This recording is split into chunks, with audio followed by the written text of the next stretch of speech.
At my granddaughter's wedding, they handed me a name tag that read "The Absent Old Lady." And in that moment I understood that humiliation could be delivered with perfect calligraphy and a polite smile. I held the card between my fingers for a second longer than necessary, feeling the thick cream paper, the raised gold lettering, the faint scent of expensive perfume clinging to it, as if even the object itself had been welcomed into a world that was quietly pushing me out.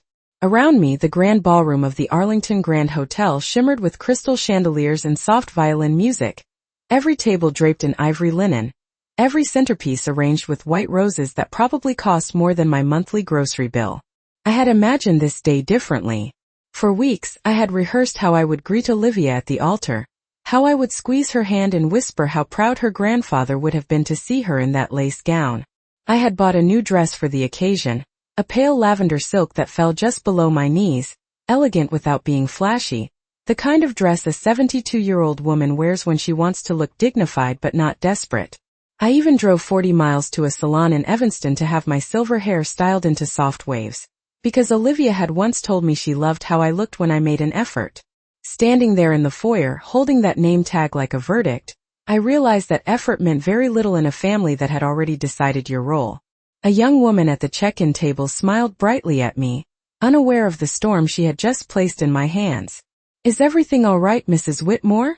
she asked, her voice sweet, her eyes kind. I returned the smile automatically, the way women of my generation were trained to do even when the ground shifted beneath their feet. "Oh yes," I said, pinning the card carefully to my dress as if it were an honor.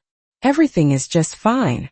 I walked into the ballroom with measured steps, my heels clicking softly against the polished marble floor, each sound echoing in my chest like a reminder that I was still very much present despite what the label declared. Guests turned to glance at me as I passed, some offering polite nods, others looking away too. Quickly, their expressions flickering with something that might have been pity or amusement. I couldn't tell which hurt more. I had always believed that family celebrations were sacred, that weddings especially were moments when past grievances dissolved under the glow of shared joy. I had spent years setting tables for birthdays, graduations, anniversaries, smoothing over arguments, remembering who preferred red wine and who was allergic to shellfish, quietly building a network of care that I assumed would hold me when my own strength began to fade. Instead, I found myself navigating a sea of strangers wearing the invisible weight of a story someone else had written about me. The band began playing a familiar love song near the dance floor, couples swaying gently under strings of golden lights, laughter rising and falling like waves along the edges of the room. I spotted Daniel across the hall, standing beside Claire with a glass of champagne in his hand, his posture stiff, his smile rehearsed. For a fleeting second our eyes met, and I searched his face for recognition, for the warm boy who used to run into my arms after school, breathless with stories about spelling tests and playground victories, measured by memory but by usefulness. And usefulness has an expiration date. I adjusted the brooch at my collar, straightened my shoulders, and allowed myself a small, controlled smile. If they had wanted me to feel erased, they had miscalculated. Because sometimes the quietest entrances are the ones that change everything. I remained by the tall window longer than I needed to, watching the slow movement of headlights along Lakeshore Drive far below, each car a silent reminder that life outside this ballroom continued without ceremony or judgment, measured instead in miles and minutes and ordinary concerns like gas prices and weather reports. Inside, time seemed suspended in a carefully choreographed performance of joy, and I felt as though I had stepped into a scene where my role had been rewritten without my consent. A waiter passed with a silver tray of champagne flutes, and I accepted one, more for the comfort of holding something steady than for the taste itself. The bubbles rose quickly and disappeared just as quickly, like conversations that never quite reached me anymore. I had spent the past year convincing myself that distance in families happen naturally, that young people built their own lives, their own rhythms, their own priorities, and that a wise mother learned to step back with grace. I told myself that when Olivia stopped calling every Sunday, she was simply busy with graduate school in Boston. When Daniel forgot to mention holidays until the last minute, it was because his consulting firm demanded impossible hours.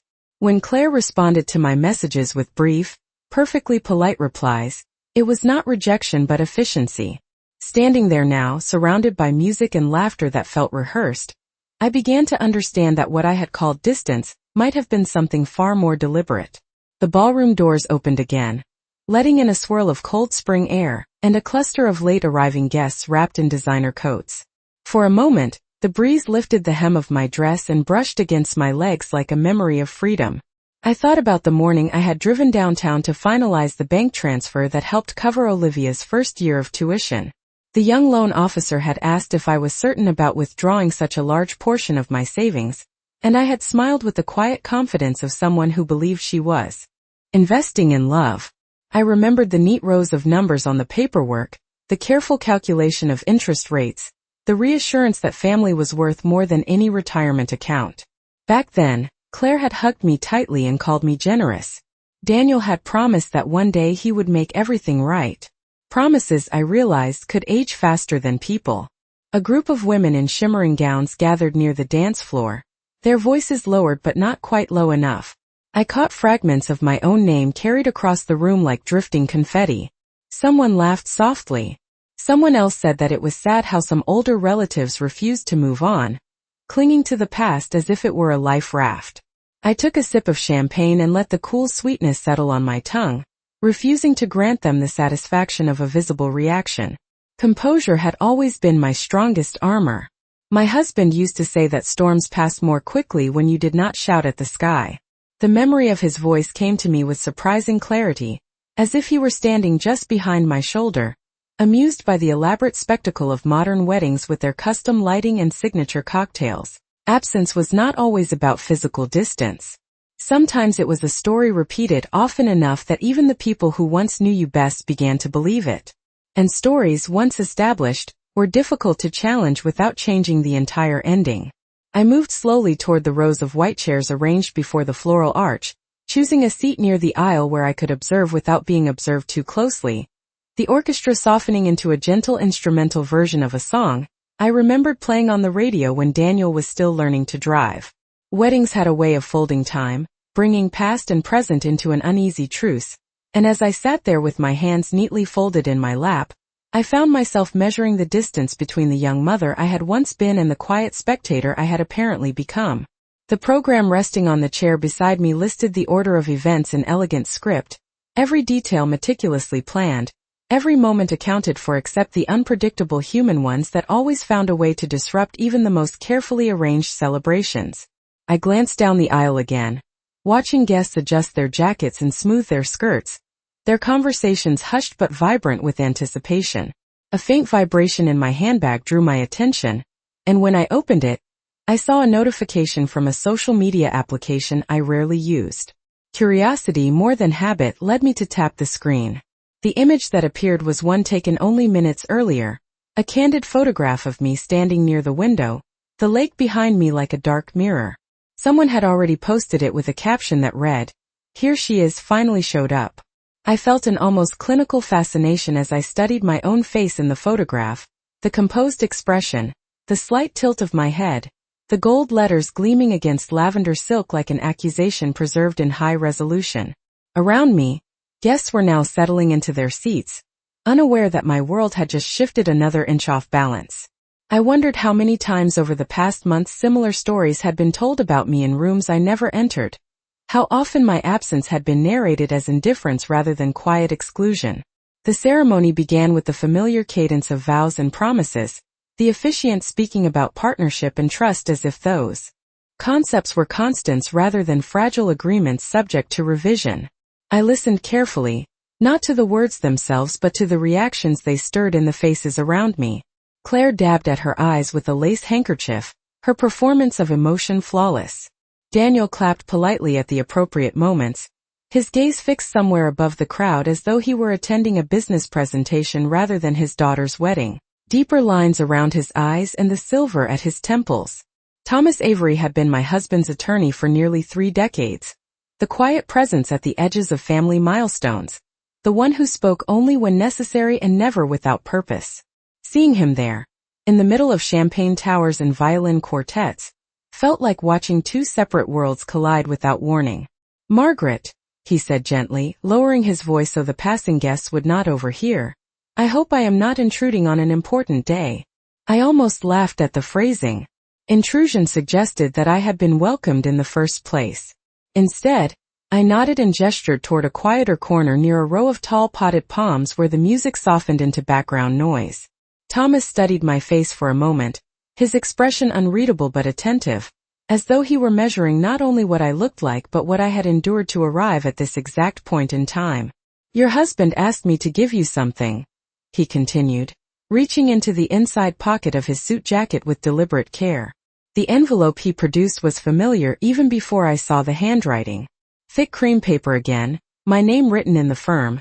Steady script that had once signed birthday cards and mortgage documents and letters slipped under my pillow during our earliest years together. I felt a tightening in my chest that had nothing to do with the air conditioning humming discreetly above us. "He was very clear," Thomas said, placing the envelope in my hands, "that you would know when the moment had come." Around us, laughter rose and fell like a tide, waiters weaving through clusters of guests with trays of miniature crab cakes and sparkling drinks, the choreography of celebration continuing without pause. I turned the envelope over once, tracing the faint indentation of the ink with my thumb, suddenly aware that the past had not remained politely buried but had instead been waiting with remarkable patience. For months, perhaps years, I had dismissed small incidents as misunderstandings, explained away silences as busyness, convinced myself that dignity meant absorbing disappointment without protest. Yet holding that envelope now, I sensed that dignity could also mean clarity. Thomas did not rush me. He simply stood beside me, his presence steady as the columns lining the ballroom entrance.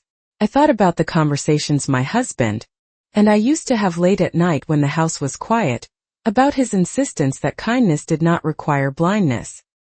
He had always believed that love should be generous but never naive, a lesson I had nodded at politely while secretly assuming that our family was immune to the harsher truths of human nature. The music shifted into a livelier tune, signaling the transition from ceremony to festivity, and guests began drifting toward the dance floor with glasses raised in anticipation of toasts.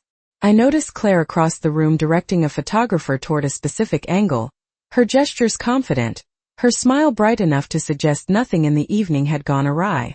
Daniel stood near her shoulder, his expression fixed in that practiced neutrality I had come to recognize as a shield. It occurred to me then that stories were not only told in words but also staged through images, curated moments designed to endure long after the facts themselves had faded. "You do not have to open it here," Thomas said softly, "but you should read it before the night is over." His tone carried neither urgency nor comfort, only certainty. I slipped the envelope into my handbag, feeling its weight settle among the ordinary items of daily life, a quiet promise that what had been overlooked could still be reclaimed. For the first time since stepping into the ballroom, I felt something shift inside me, not anger or grief but a measured resolve that steadied my breathing and sharpened my focus. Sometimes the turning point in a story arrived without raised voices or dramatic gestures. Sometimes it came in the form of a sealed envelope placed gently into waiting hands, while the rest of the world continued to celebrate as if nothing at all had changed. I moved through the reception hall with the envelope resting like a quiet heartbeat inside my handbag, aware that every step I took now felt different, as though the floor itself had shifted beneath the polished marble surface. Conversations drifted toward me in fragments, carried on the scent of peonies and expensive cologne, and I began to notice how carefully curated the evening truly was.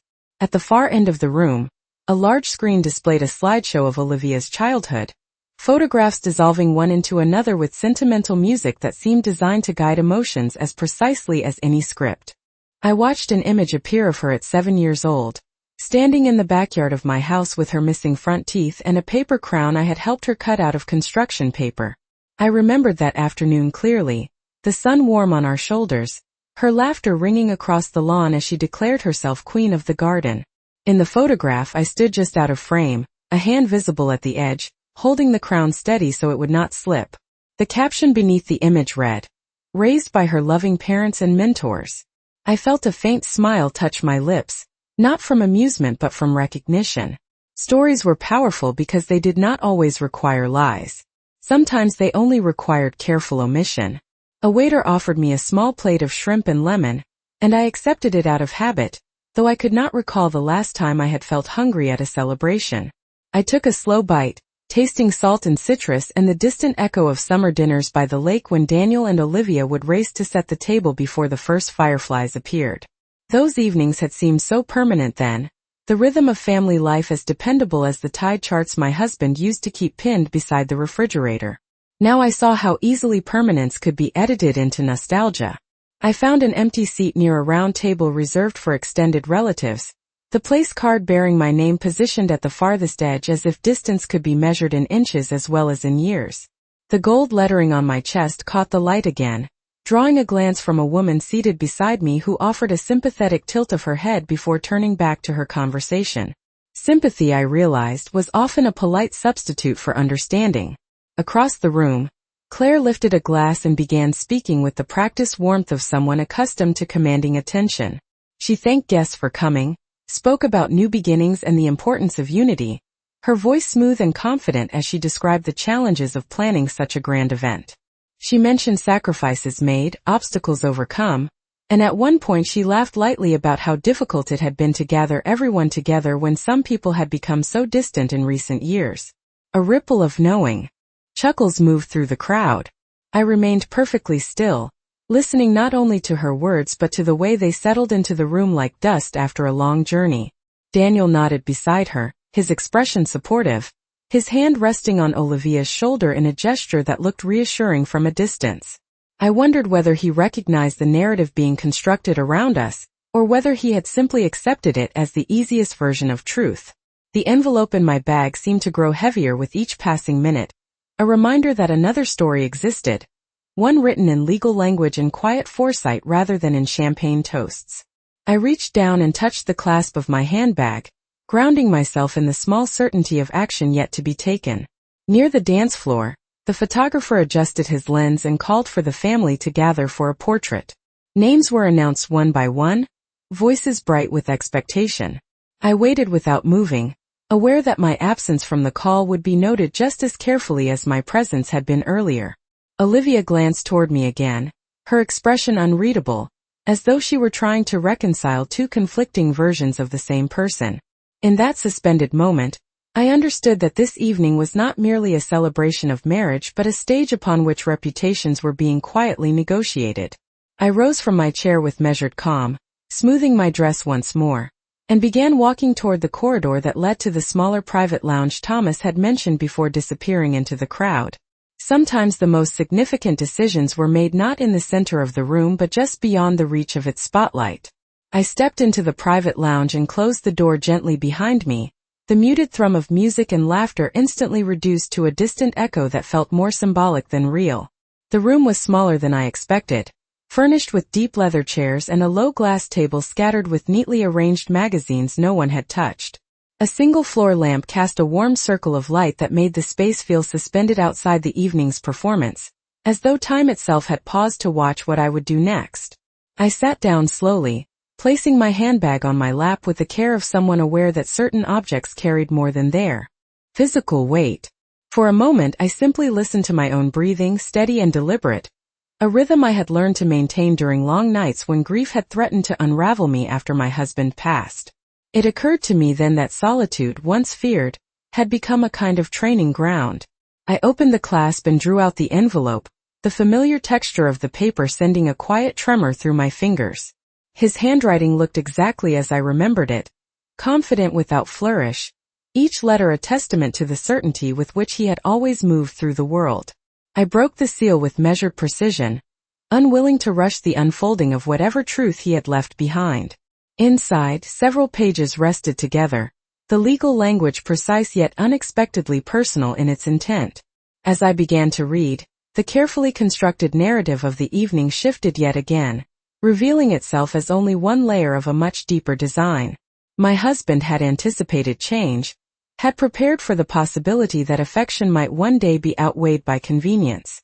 He had described, in terms both clear and compassionate, the conditions under which certain inheritances would remain intact and the circumstances that could quietly alter their course. There were clauses about respect, about public humiliation, about the responsibility of family members to honor not only financial generosity but also dignity. I felt an unfamiliar sensation rise within me, not triumph and not sorrow, but a profound clarity that settled like still water after a storm.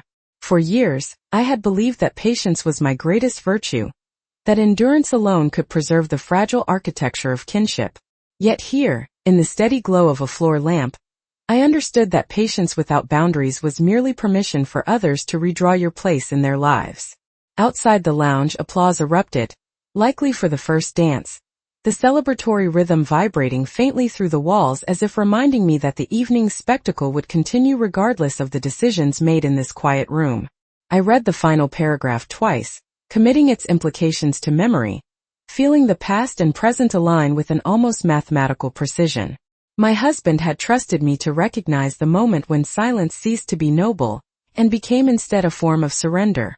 I folded the pages carefully and returned them to the envelope, my movements unhurried, deliberate. The mirror above the sideboard reflected a woman I scarcely recognized, not because she looked older or more tired than before, but because her gaze carried a steadiness I had not seen in years. I adjusted the gold letters pinned to my dress, their message suddenly stripped of its power. Labels, I realized, only defined those who accepted them.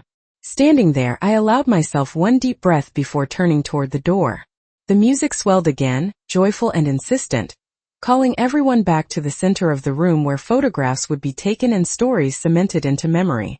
I stepped into the corridor with quiet resolve, aware that the next part of the evening would not belong solely to those who had scripted it.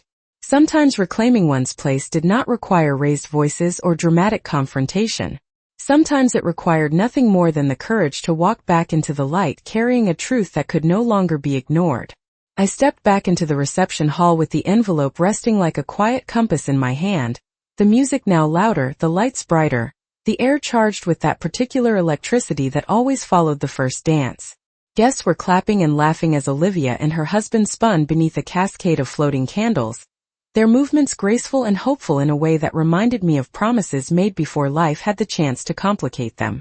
I paused near the edge of the dance floor, watching the photographer crouch and rise, adjusting his angle to capture what would later be framed and displayed as evidence of perfect happiness.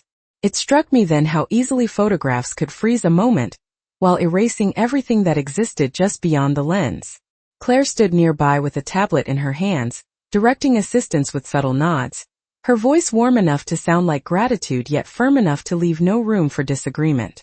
She was building something tonight, I realized, not just a wedding but a narrative that would endure long after the last glass was cleared. I moved closer to the cluster of relatives gathering near the microphone stand where speeches were about to begin, feeling the smooth fabric of my dress brush against my legs with each measured step. Daniel glanced at me as I approached, his expression tightening almost imperceptibly before he looked away again, as if acknowledging my presence required more courage than he could summon in front of an audience.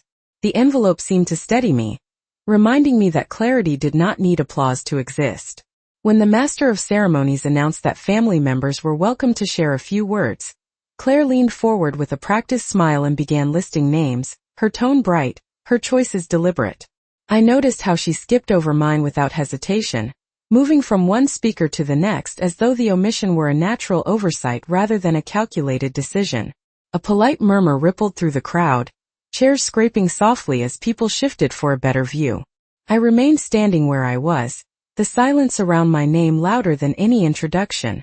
For a brief moment, I considered allowing the evening to continue as scripted, retreating once again into the comfortable invisibility that had defined so many recent gatherings. Then I remembered the final paragraph I had just read, the careful language my husband had chosen, the quiet faith he had placed in my ability to recognize when dignity required action. I raised my hand slightly, not dramatically, simply enough to catch the attention of the man holding the microphone. He hesitated, surprised perhaps by the interruption, then offered it to me with the courteous uncertainty reserved for unexpected participants. The weight of it felt unfamiliar in my grasp, cool metal against steady fingers. Conversations softened. Music faded. Dozens of faces turned toward me, some curious, some wary, some openly skeptical. I could sense Claire's posture stiffen across the room, her smile held in place like a decorative mask. Daniel's gaze finally met mine, and for the first time that evening I saw something flicker there that resembled memory. I did not rush. I let the quiet stretch just long enough for anticipation to take root. The envelope rested against my side, its presence a silent reassurance that truth, once acknowledged, could not be politely escorted out of the room. "I will be brief," I began, my voice calm and even, carrying more easily than I had expected through the soft acoustics of the hall. I spoke about love first, about how families were built not only through celebration but through the small, consistent acts of showing up for one another when no one was watching. I spoke about gratitude, about the invisible investments made over decades that allowed moments like this to shine so brightly. As I continued, I felt the room lean closer, the carefully arranged boundaries of the evening shifting by degrees. Somewhere behind me a glass clinked against another, a reminder that even in the midst of revelation, ordinary sounds persisted. I concluded with a simple acknowledgement of Olivia's future, offering her my genuine blessing before lowering the microphone and stepping back. Applause followed, tentative at first, then growing stronger as if people were unsure what they were affirming but unwilling to remain silent. I returned the microphone with a nod and moved away from the spotlight, aware that something fundamental had just changed. Sometimes the first act of reclaiming oneself was not dramatic confrontation but the quiet refusal to remain unspoken. The applause that followed my words did not dissolve the tension in the room. It merely shifted its shape, like furniture rearranged in the dark. I moved toward the refreshment table with unhurried steps, aware of the subtle currents forming around me, conversations beginning and ending in lowered voices, glances cast in my direction and then quickly withdrawn. The band resumed playing, a lively jazz standard meant to restore momentum to the evening, yet the rhythm felt slightly off, as though the musicians sensed an undercurrent they could not quite name. I reached for a glass of sparkling water and watched the bubbles climb the sides with determined precision, each one rising to the surface before disappearing into nothing. It occurred to me that reputations often followed a similar path, built on tiny moments repeated until they became accepted truth. Claire approached me then, her heels striking the floor with measured confidence, her smile still perfectly composed but her eyes sharper now, searching my face for signs of weakness she could interpret. She congratulated me on my speech in a tone that suggested both approval and quiet challenge, the kind of politeness that functioned as a warning. I thanked her sincerely, because sincerity had always been my habit even when it complicated matters. For a brief instant we stood facing each other in a silence more revealing than any accusation. Two women separated not by age or circumstance but by the stories we believed we were entitled to tell. Around us, guests continued to dance, laugh, take photographs, each flash illuminating fragments of an evening that would soon be edited into highlight reels and social media posts. Daniel joined us moments later, his expression strained in a way that made him look unexpectedly young, as if the confident consultant persona had slipped just enough to reveal the boy who once sought my advice before every important decision. He asked whether I was enjoying myself, the question sounding rehearsed even as he tried to deliver it casually. I answered that I was learning a great deal, which was true in ways he could not yet understand. The photographer called for another group portrait, this time inviting all close family members to gather near the towering wedding cake adorned with sugar roses. Claire gestured toward me with a gracious sweep of her hand that drew murmurs of approval from nearby relatives, a sudden display of inclusion that felt less like generosity and more like strategy. I took my place among them, aware of the envelope resting discreetly against my side, a silent witness to the fragile performance unfolding around us. Olivia stood beside me, her fingers trembling slightly as she adjusted the veil at her shoulder, and for the first time that evening she whispered my name with unmistakable relief. I squeezed her hand gently, offering reassurance without explanation, understanding that clarity often arrived too late for celebrations but not necessarily too late for the future. The camera flashed again and again, capturing smiles that looked almost genuine now, as though everyone hoped the image itself might settle whatever uncertainty lingered in the air. When the final shot was taken, guests dispersed toward the dessert tables where miniature pastries glowed under soft lights like promises too delicate to touch. I stepped away from the group and found Thomas waiting near the exit, his posture calm, his gaze thoughtful. He asked only one question, whether I intended to act tonight or later. I considered the options with the same care I had once used when planning family holidays, weighing timing against consequence, emotion against inevitability. Outside the tall windows, the city lights shimmered across the lake, reflections stretching into darkness like unanswered questions. I realized then that revelation did not always need to arrive in thunder. Sometimes it unfolded in a sequence of small recognitions, each one loosening the hold of an old narrative until a new one could finally take shape. I told Thomas that patience had been my strength for many years, but clarity would be my guide from this moment forward.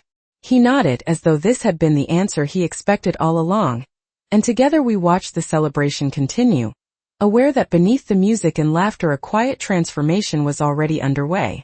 The evening was beginning to lean toward its final act when I stepped out onto the terrace overlooking the lake, the cool night air brushing against my face like a quiet invitation to breathe differently. Behind me, the reception continued with the determined cheerfulness of an event that refused to acknowledge any fracture in its polished surface. Music drifted through the open doors, softened now by distance, turning laughter into something almost wistful.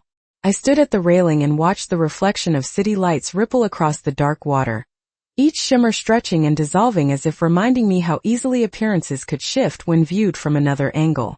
The envelope rested securely in my hand, no longer a secret but not yet a declaration. I thought about the years I had spent believing that endurance alone could preserve love, that silence was a form of protection rather than erasure.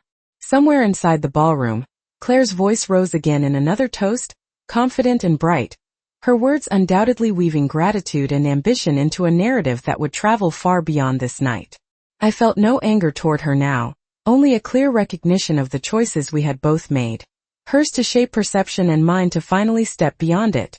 Footsteps approached quietly from behind, and Daniel joined me at the railing without speaking at first. The lake wind tugged gently at his jacket, loosening the careful composure he had worn all evening. When he finally turned to me, there was uncertainty in his eyes, the kind that surfaced when rehearsed explanations no longer felt sufficient. He asked if I had meant what I said earlier about presence, his voice softer than I had heard in years. I answered that presence was not something one could perform on special occasions. It was measured in ordinary days, in phone calls returned, in invitations extended without calculation. He listened without interruption, his gaze drifting toward the horizon where darkness met scattered points of light. For a long moment, neither of us spoke, the silence between us no longer heavy but honest. I handed him the envelope then, not dramatically, simply placing it in his hands with the quiet confidence that truth did not require spectacle. He hesitated before opening it, perhaps sensing that whatever he found inside would alter more than financial expectations. As he read, the lines of his face shifted, memories and realizations passing across his expression like clouds moving over water. I did not explain. Explanation would have reduced the gravity of the moment to something manageable, something that could be argued away. Instead, I let him stand with the weight of his father's foresight, with the understanding that respect and inheritance had always been linked by more than blood. When he finished, he folded the pages carefully and returned them to me, his hand steadier now, his voice carrying a note of humility that had been absent for far too long. He said he did not know how to repair what had been allowed to unravel, only that he wanted the chance to try. I nodded because repair was never guaranteed, but willingness mattered. Inside, the band began playing a slow farewell song, guests gathering their coats, photographers capturing final embraces destined for digital albums. Olivia appeared at the doorway, her veil removed, her eyes searching until they found us. She walked toward me with tentative determination, and wrapped her arms around my shoulders in a gesture that felt both familiar and new. I held her close, aware that forgiveness was not a single decision, but a series of moments chosen again and again.